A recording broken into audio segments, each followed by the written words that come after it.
What's going on, guys? Welcome back to another episode of Lockdown Coverage. If you guys are new to the channel, my name's Daniel. On today's episode, I wanted to discuss some Miami Dolphins news and updates. Even though the news has been pretty dry lately and there hasn't been much to talk about throughout this offseason because of coronavirus and all the news that's going on, I did want to talk about Tua Tagovailoa. Yes, some news broke just a few days ago that his hip is actually healing miraculously. Those were the words that were used from doctors, from head coaches and trainers that have been monitoring the situation.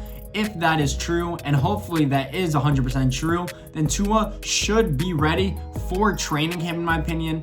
I don't know, obviously he's not going to get any contact when he is in training camp. If he does throw and he could participate in team drills and stuff, that would be wonderful. I want to see videos of him throwing to a wide receiver, getting chemistry with all the young wide receivers and all of his weapons, learning the offense. From what I've heard, you can't talk to him because he's constantly studying the playbook.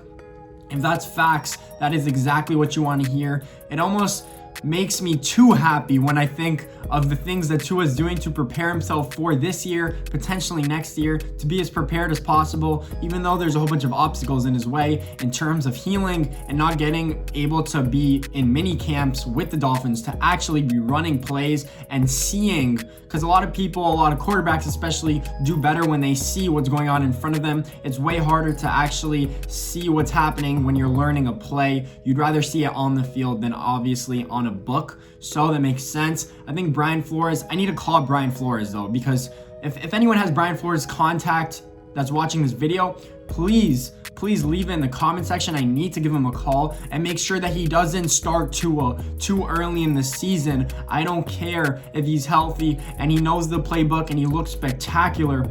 Please sit him for at least the first 8 weeks. That is my final conclusion of what I've come to, because if you do play him too early and our offensive line is playing awful, or they haven't meshed well together yet, or they just need more experience, because we're going to have potentially 2 to 3 starters that are rookies from this draft or only have 1 year of experience. So it makes sense to not start him so early. Tua has given me by far the most excitement, me personally being a Dolphins fan, since maybe us drafting Ryan Tannehill, and that's just because we drafted a quarterback. But I actually have confidence in Tua to go out there and play well when he is healthy and prepared. Give him time to learn and be prepared. You want him to be extra prepared. You don't want him going in there, even if we're, let's say, 2-5 halfway through the year. I would be scared to start him even after that. Maybe start Josh Rosen. Don't trade Rosen. I would have Josh Rosen as our backup, and I wouldn't have Tua. I'd have Tua out of the third string. I would have him active every week just in case we needed him, but I wouldn't play him because it is too risky in my opinion.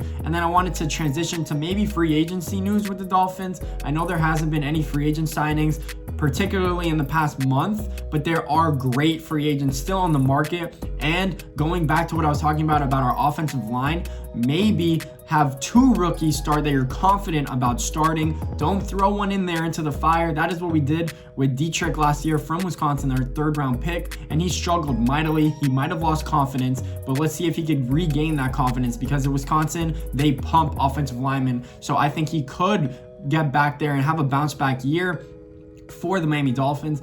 But go out and sign Larry Walford. That is what I want the Dolphins to do. They have over $20 million in dead cap. So even though, let's say we have $30 million in cap space, that's a false number. We really have $50 million, because it will clear up next year and the year after that. I know we have Ndamukong Suh, Rashad Jones. We have a lot of dead cap, or that will get cleared up. But go out and sign Larry Walford, former Pro Bowl for 3 years, I'm pretty sure, on the Saints 3 years in a row. That would solidify our guard position. That way we could go with the best offensive line, especially if we need to start Tua halfway through the year, maybe a little earlier. We'll see what Bryan Flores and the coaching staff sees with Tua, but that would be my 2 key points that I want the Dolphins to do. And one quick thing that I did want to add is that just a few hours ago it was announced that Xavien Howard will not be facing any disciplinary issues from the NFL. in relation to his domestic violence abuse charge that he did have earlier in the year. That is a very good thing for the Miami Dolphins, just because they could get him on the field starting week 1, and they don't have to potentially have him suspended from weeks 1 to 4 or 1 through 6. So it's a very good thing that our cornerback tandem of Xavien Howard and Byron Jones gets to play on the field together in week 1. They will mesh and they will learn how to play with each other. Xavien Howard is a top 10 cornerback in the league. That's a big plus for us, especially with the strength of schedule we have. We are going to be facing some very tough wide receivers early in the season, so that is very,